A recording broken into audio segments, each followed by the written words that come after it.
موسیٰ علیہ السلام نے بھی کوہ طور پر کہا تھا، عرض کیا تھا باری تعالیٰ رب آرنی، اے باری تعالیٰ مجھے اپنا آپ دکھا، انظر الیک، تاکہ میں تیری طرف تک لوں۔ اللہ نے فرمایا تھا اے موسیٰ تو مجھے نہیں دیکھ سکتا، لن ترانی، اے موسیٰ تو مجھے نہیں دیکھ سکتا۔ باری تعالیٰ کیوں نہیں دیکھ سکتا؟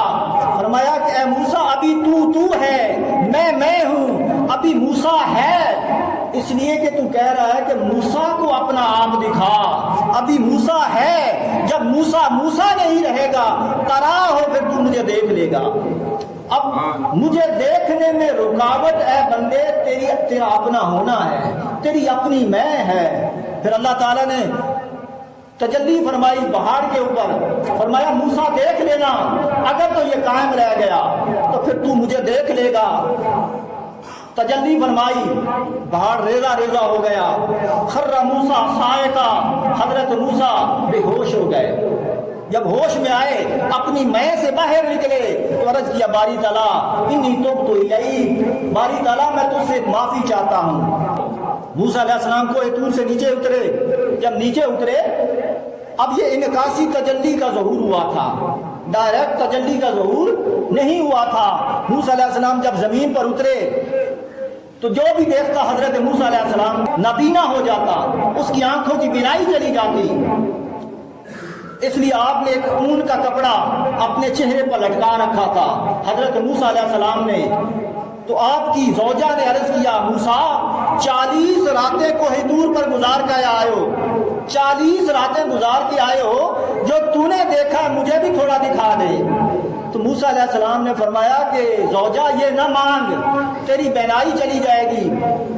انہوں نے کہا کوئی بات نہیں، ایک آنکھ بچا لیتی ہوں، ایک پر ہاتھ رکھ لیتی ہوں، ایک سے دیکھ لیتی ہوں۔ موسیٰ علیہ السلام نے پردہ ہٹایا، پردہ ہٹانے کی دیر تھی، دیدار تو ہو گیا، مگر حضرت موسیٰ کی زوجہ کی آنکھ چلی گئی، ایک آنکھ سے نابینا ہو گئی۔ جب وہ حسن مطلق کی تجلی دیکھی حضرت موسیٰ علیہ السلام کے چہرے پر تو عرض کیا موسیٰ ایک بار پھر پردہ ہٹا، میں دوسری آنکھ بھی دینا چاہتی ہوں۔ موسیٰ علیہ السلام نے فرمایا نہ مانگ، تو دوبارہ مکمل طور پر نابینا ہو جائے گی۔ آپ نے فرمایا نہیں، مجھے دوبارہ تکنا ہے۔ موسیٰ علیہ السلام نے پردہ ہٹایا، دیدار کیا، دیدار تو ہو گیا، مگر حضرت موسیٰ علیہ السلام کی زوجہ کی بینائی چلی گئی۔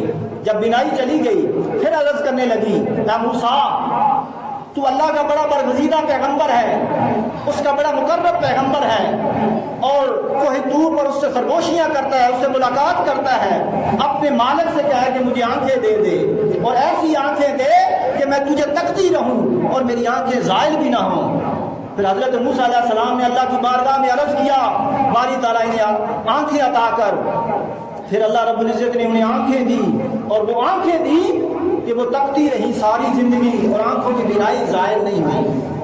دیکھو لوگوں یہ سب نہ دیکھنے کے رولے ہیں، جو تک لیتے ہیں وہ جھگڑا نہیں کرتے، وہ مناظرے نہیں کرتے، وہ مولویوں کی طرح مناظرے نہیں کرتے، جو تک لیتے ہیں مولا کو، اور یہ سب نہ تکنے کے رولے ہیں۔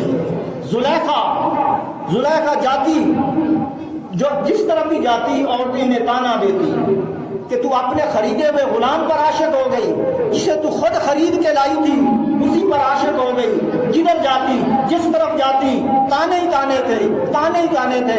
کسی اللہ والے کے پاس چلی گئی، اس نے کہا زلیخا کیا ہو گیا ہے؟ کہا کہ جدھر جاتی ہوں لوگ تانے دیتے ہیں کہ اپنے خریدے ہوئے غلام پر عاشق ہو گئی۔ فرمایا یہ کون سی بڑی بات ہے، جو تو نے دیکھا ہے تھوڑا سا انہیں بھی دکھا دے۔ اب خود بخود زبانیں بند ہو جائیں گی، جو تو نے دیکھا تھوڑا سا انہیں بھی دکھا دے۔ بات سمجھ میں آ گئی۔ دیکھیں مولوی کی بات سمجھ میں نہیں آتی، اللہ والوں کی بات دل میں اترتی ہے۔ آئی، اہتمام کیا، حضرت یوسف علیہ السلام سے عرض کیا میں نے آپ کا بڑا دل دکھایا ہے، مگر آپ کریم ہیں، اللہ کے کریم نبی ہیں، ایک درخواست ہے ان عورتوں کے سامنے پردہ ہٹا کر گزر جائیں۔ حضرت یوسف علیہ السلام نبی تھے، رحیم تھے، کیونکہ اللہ کی صفات نبی کے اندر ہوتی ہیں، رحیم تھے، مان گئے، اہتمام کر دیا، عورتوں کو پھل دے دیے، چھڑیاں دے دی، اور حضرت یوسف علیہ السلام جب تشریف لائے پردہ ہٹا کر گزرے چھریاں چل گئیں، پھل گر گئے، انگلیاں کٹ گئیں، خون بہہ گئے اور وہ تکتی کی تکتی رہ گئی اور کہنے لگی خدا کی قسم یہ تو بشر ہی نہیں ہے۔ جب تک تکا نہیں تھا شکوے تھے، تانے تھے، اور جب تک لیا تو کہتی ہیں یہ تو بشر ہی نہیں ہے، یہ سب نہ دیکھنے کے رولے ہیں۔ اگر خاموش رہوں میں تو تو ہی ہے سب کچھ، اگر خاموش رہوں میں تو تو ہی ہے سب کچھ، اور اگر کچھ کہا تو تیرا حسن ہو گیا محدود۔ تو یہ سب نہ دیکھنے کے رولے ہیں۔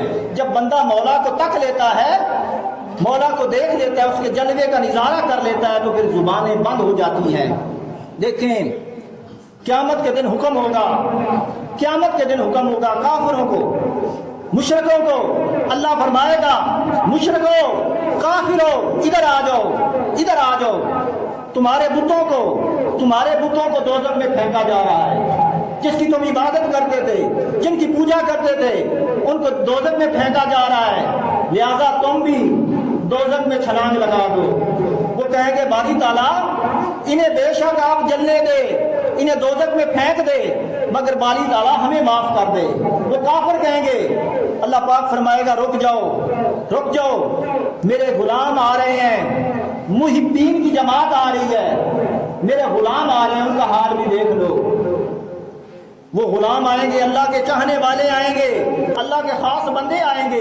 اللہ پاک فرمائے گا اے لوگو تم کس سے محبت کرتے تھے؟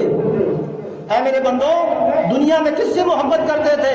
وہ کہیں گے باری تعالیٰ تجھ سے محبت کرتے تھے، تیری رضا کے لیے سب کچھ کیا، نمازیں پڑھی، روزے کی، روزے رکھے، حج کیے، غزوات لڑے، سب کچھ تیری خاطر کیا۔ اللہ پاک فرمائے گا اچھا، فرمایا کہ اچھا ٹھیک ہے جاؤ پھر دوزخ میں کود جاؤ، جاؤ دوزخ میں کود جاؤ۔ خدا کی عزت کی قسم حدیث پاک میں آتا ہے وہ محبین الہی، اللہ کے چاہنے والے، اللہ کے عاشق وجد کرتے ہوئے دوزخ کے اندر کود جائیں گے۔ لوگ ان سے پوچھیں گے کہ یہ ساری عبادتیں، یہ ریاضتیں، یہ بندگیاں اور یہ جتنی بھی عبادات کی، نماز، روزہ، حج، زکوٰۃ اور یہ اعتکاف، یہ سارا کچھ تو آپ نے جنت کے لیے کیا تھا، اب دوزخ میں کودے جا رہے ہو۔ وہ کہیں گے آپ نے جنت کے لیے کیا ہوگا، آپ نے جنت کے لیے کیا ہوگا، ہم نے تو اس لمحے کے لیے یہ عبادت کی تھی کہ کبھی مولا فرمائے گا، آج اس نے فرما دیا ہے کہ دوزخ میں کود جاؤ، اب ہماری جنت تو یہی دوزخ ہے۔ وہ وجد کرتے ہوئے محبین الہی، اللہ کو چاہنے والے دوزخ میں کود جائیں گے۔